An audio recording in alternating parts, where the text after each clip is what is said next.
कि जिनको विजुअलाइजेशन समृद्धि का अच्छी तरह करने नहीं आता है और उनको अवचेतन मन पर विश्वास है कि अवचेतन मन के अंदर समृद्धि को डाल देंगे तो अवचेतन मन समृद्धि को खींचेगा। तो भारतीय धर्म कहता है कि रोज लक्ष्मी की पूजा कर और लक्ष्मी वो जो धन का घड़ा लेके बैठी है उसको रोज देखेगा तो उसके लिए अलग से कोई विजुअलाइजेशन करने का काम नहीं पड़ेगा। वो लक्ष्मी का छवि विजुअलाइज हो जाएगा तेरे में तो वो धन का घड़ा लेके बैठी देवी या तेरे अंदर घुस जाएगी मन की छवि में तो वो समृद्धि को खींचेगा। और उसके लिए हम विजुअलाइजेशन नाम भी नहीं दिए थे और विजुअलाइजेशन का अलग टेक्निक भी हम नहीं सिखा रहे थे।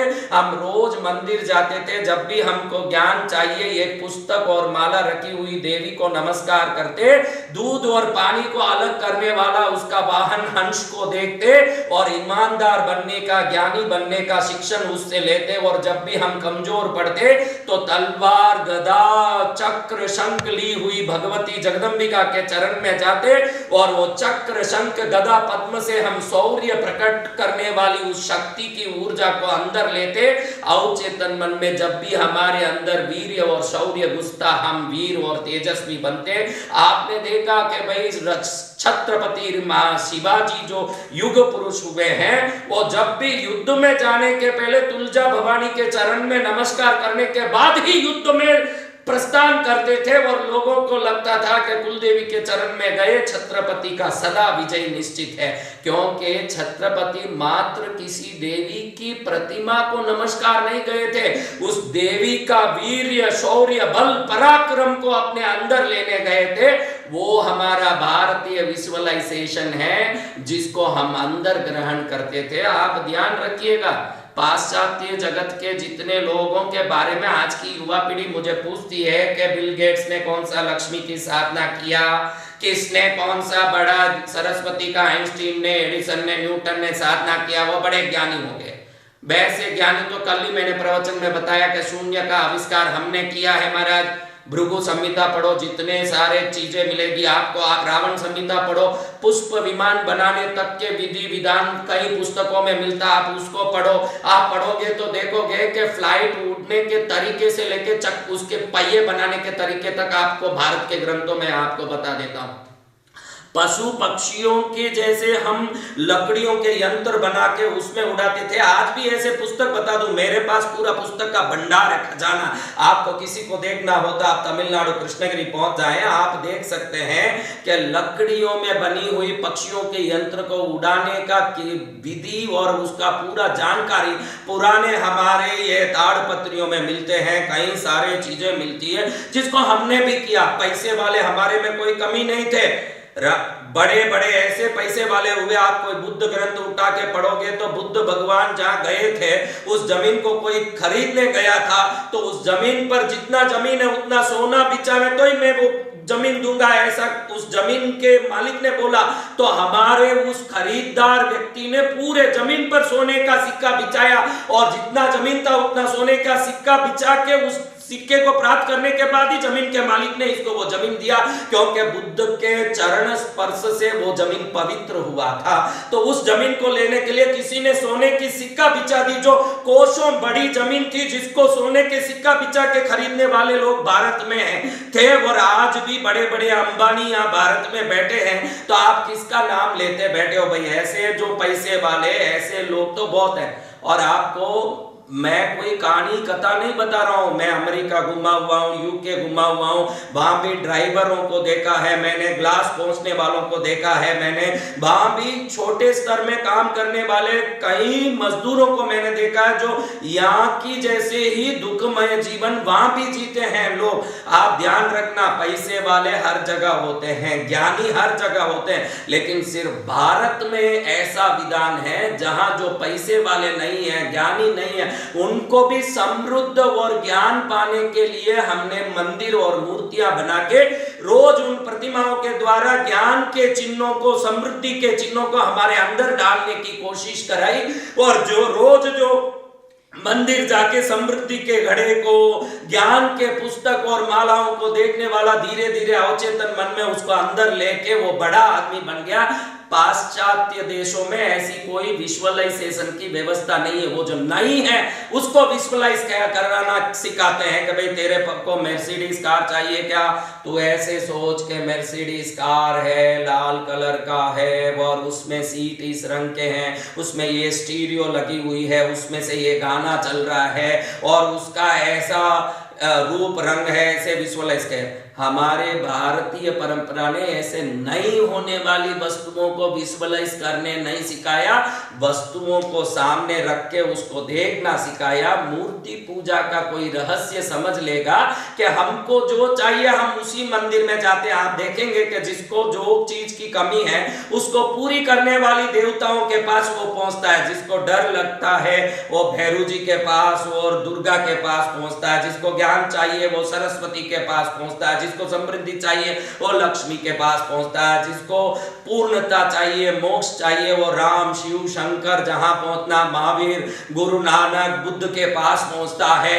वो वहीं पहुंचता है जहां उसको वो सामग्री चाहिए, वो उस जगह पहुंचता है जिस जगह वो चीज पहले किसी ने उपलब्ध की थी और आज उपलब्ध कराएंगे, ऐसे विश्वास हम में है। और वो वही चीजों हाथ में लेके बैठे हैं जिन चीजों के लिए हम तरसते हैं और कामना करते हैं। और वही चीज हम जब भी रोग आता है धन्वंतरी को याद करते हैं, वो अमृत कलश हाथ में लिए बैठे हैं। और जब भी हम अमृत कलश को देखते हैं हमारे मन में विश्वास आता है कि ये अमृत कलश अमर करता है तो मुझे भी आरोग्य देगा, अमर करेगा। क्योंकि धन्वंतरी देव के हाथ में संजीवनी पुट्टी भी है, अमृत कलश भी है। संजीवनी सर्व रोगों का निवारणी है और अमृत कलश सभी चीजों से मुक्त करके, सभी रोगों से मुक्त करके, सभी दुखों से मुक्त करके, सभी व्याधियों से मुक्त करके व्यक्ति को अमर बना सकता है। तो व्यक्ति जब दुख आता है तो धन्वंतरी मंदिर में पहुंचता है और धन्वंतरी देव को नमस्कार करके उनको जब देखता है तो उसको विजुअलाइज करता है कि कोई देव हाथ में अमरता का कलश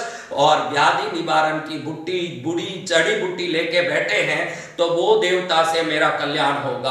आप ध्यान रखिएगा, जिन लोगों को लगता है कि मुझे विजुअलाइज करने के लिए अंदर में घुसना पड़ेगा, जो भी चीज अंदर घुसती है वो अगर बाहर में होगी तो ये अंदर घुसेगी, जो नहीं है वो कभी नहीं घुस सकती। इसीलिए कल मैंने कहा कि जिन धर्मों ने मूर्ति पूजा का विरोध किया है उनके पास विजुअलाइज करने के लिए सामने सैंपल चीज नहीं है, कोई एग्जाम्पल नहीं है, तो वो बिना एग्जाम्पल के जब जबरदस्ती किसी न किसी को विजुअलाइज करने लगते हैं। अगर कोई कहे कि भगवान सब जगह व्याप्त है इसलिए उनका कोई रूप नहीं है, तो तेरा बाप का रूप है, तेरी माँ का रूप है, तेरे भाई का रूप है, तो उस रूप को पकड़ के तू समझता है कि ये मेरा बाप है। भले वो आज मेक्सिको में हो, तेरा बाप फ्लाइट पकड़ के अमेरिका में गया हो, आज तेरे सामने नहीं हो, लेकिन जब तू कहता है कि ये मेरा बाप है, इसको मुझे देखना है, तो उस बाप का एक रूप देता है।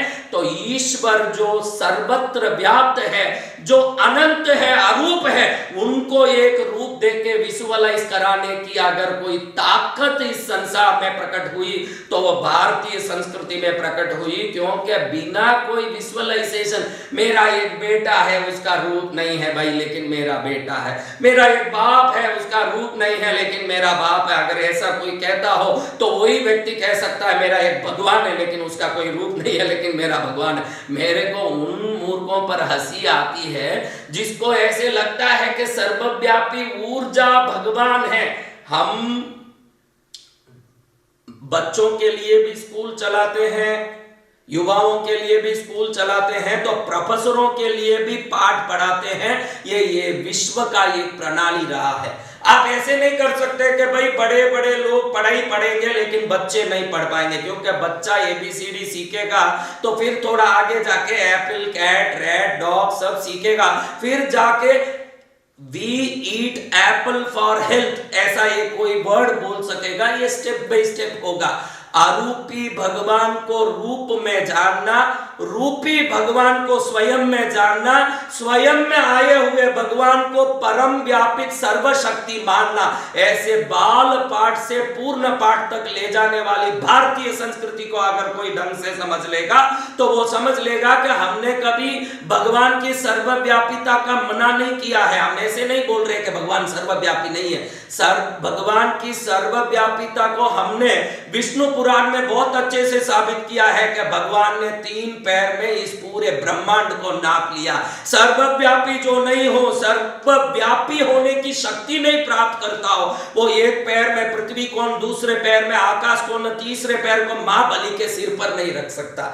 मेरे भगवान सर्वव्यापी तो हैं, लेकिन जब तक मैं बच्चा हूं, इस संसार में सफलता पाना चाहता हूं, जब तक मुझे सफलता पाने की ललक है, और वो सफलता को पाने के लिए मुझे विजुअलाइज करना बहुत जरूरी है कि मुझे अवचेतन मन में जब तक समृद्धि नहीं घुसाया जाएगा, जब तक मेरे जीवन में समृद्धि नहीं आएगी, मेरे अवचेतन मन में जब तक ज्ञान नहीं घुसेगा, मेरे अंदर ज्ञान नहीं आएगी। अगर ऐसी बात है तो वो समृद्धि को, वो ज्ञान को, वो वीर्य शौर्य को, वो आरोग्य को, वो मोक्ष को, तक को हमारे अंदर लाने के लिए हमने मूर्तियां बनाई और उन मूर्तियों को बड़े बड़े मंदिरों में स्थापित किया। उन मंदिरों की बृहत्ता और विराटता से हम ईश्वर की विराटता और बृहत्ता को निरूपित किया, और उसके अंदर रहे हुए परमात्मा को जब तक संसारिक सफलता से लेके धार्मिक सफलता तक और आत्मिक सफलता तक जाना था, तब तक विजुअलाइज किया। जब हम वर्णाश्रमों के अंतिम छोर पर पहुंच करके वानप्रस्थ में पहुंचे, तब हम पूर्ण रूप से उस ईश्वर को सर्वव्यापी माना, जहां सब कुछ छोड़ दिया। जो बच्चा कहेगा कि अब मैं छोटा तो हूं, 3 महीने का तो हूं, लेकिन दाल बाटी खाऊंगा, तो 3 महीने के बच्चे के लिए दाल बाटी बेहजमी करेगी, और जब बड़ा होगा तो बिन मांगे ही मां उसको दाल बाटी खिलाएगी। तो हमारे धर्म ने क्रम से सिखाया है सफल होना।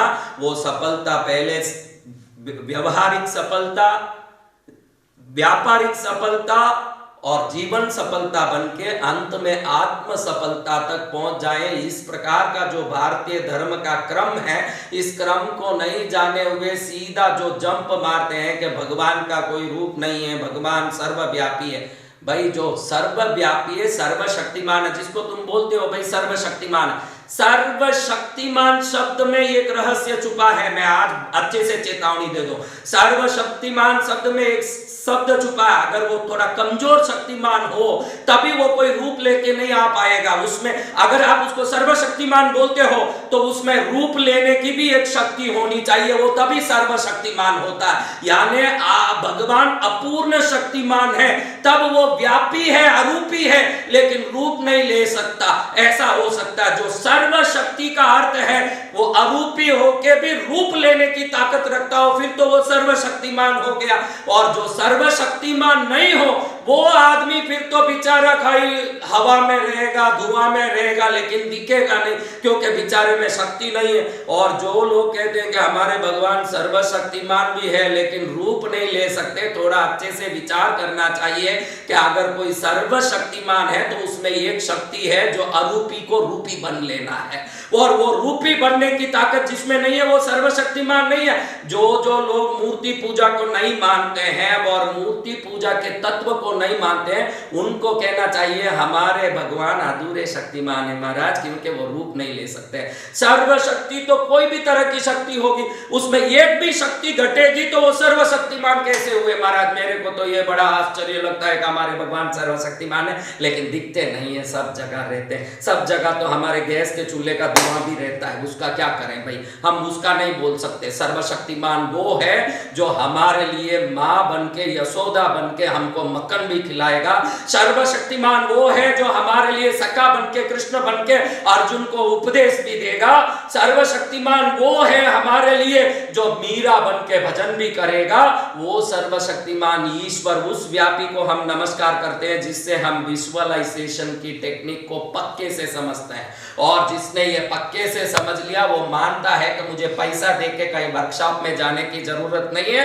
सुबह उठ के मेरे राम के मंदिर जाऊं, मेरे पार्श्वनाथ के मंदिर जाऊं, मेरे नानक जी के द्वार में जाऊं, और मैं बुद्ध के कोई भी मठ में जाऊं, जहां जाता हूं तो मैं विजुअलाइज करता हूं उनके ज्ञान को, उनकी शक्ति को, उनकी असीमित ऊर्जा को, उनकी सिद्धियों को। और जब भी उसको मैं देखता हूं, निरंतर मेरे अवचेतन मन में उनकी शक्ति, सिद्धि, ज्ञान, समृद्धि, ताकत, जिनके एक इशारे पर राजा नाचते थे वो भगवान महावीर, जिनके एक इशारे पर दुनिया कदम छूती थी वो बुद्ध, जिनके एक इशारे पर पूरे संसार ने अपने सिर पर सापा पहन लिया वो सिख समाज, जिनके इशारे पर दुनिया जय श्री राम कहती है, वो हमारी सनातन समाज। ये सभी समाज वो है जहां जाकर के हम अपने जीवन की सभी सफलताओं को अवचेतन में धारण करते हैं। उसके लिए no workshop, no money spending, only enjoying every success with our blind following. मैं वापस कहता हूं कि आप विश्वास से इस धर्म का अगर अनुसरण कर लोगे, ये धर्म नहीं है, वो पुष्प विमान है जो रावण को लंका तक उड़ाती थी, आपको आकाश की अंतिम चौड़ाई तक उड़ा देगी और आप सफलता की उस ऊंचाइयों तक पहुंच जाओगे। इस विश्वास नाम के पुष्प विमान पर बैठ के आप कल्पना तक नहीं करोगे। आप सोचोगे कि मैं अंबानी बनूं, क्या अदानी बनूं, क्या? आपको बता दूं कि करोड़ अंबानी बनाने की ताकत विश्वास में है, और वो विश्वास को बिना मेहनत अगर पाना है, उस सफलता को बिना मेहनत अगर पाना है, तो वो शक्ति भारतीय समाज संस्कृति में है, भारतीय दर्शन में है, भारतीय क्रियाओं में है। उसको पालो तो आपका जीवन निरंतर सफल होगा और आप सफलता की उस सीमा में पहुंचो। ये मैं चाहता हूं, आपका परिवार वाले चाहते हैं। भगवान विवेकानंद कहते हैं, उठो रुको मत, जब तक आपका अंतिम लक्ष्य तक नहीं पहुंचो, जब तक थको हारो मत। मैं भी आपको यह कहना चाहता हूं कि आप थको मत, हारो मत, और चलते रहो इस भारतीय संस्कृति रूपी लाठी को पकड़ के। उस पार आपके ऋषि मुनि हैं, इस पार आप हो, बीच में ये संस्कृति रूपी लाठी है। अंधा भी पार हो जाता है महाराज, तो भगवान ने अपने को तो 2 आंख दिया है। अब बचा क्या महाराज? बचा इतना ही है कि तीसरा आंख खोलना है। तीसरा आंख तभी खुलेगा जब ब्लाइंड फॉलोइंग होगा।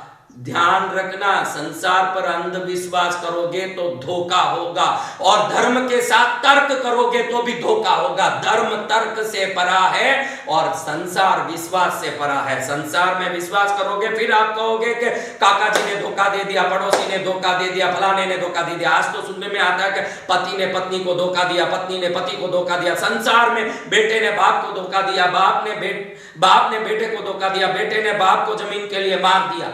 संसार में विश्वास दुख देगा, धर्म में अविश्वास दुख देगा।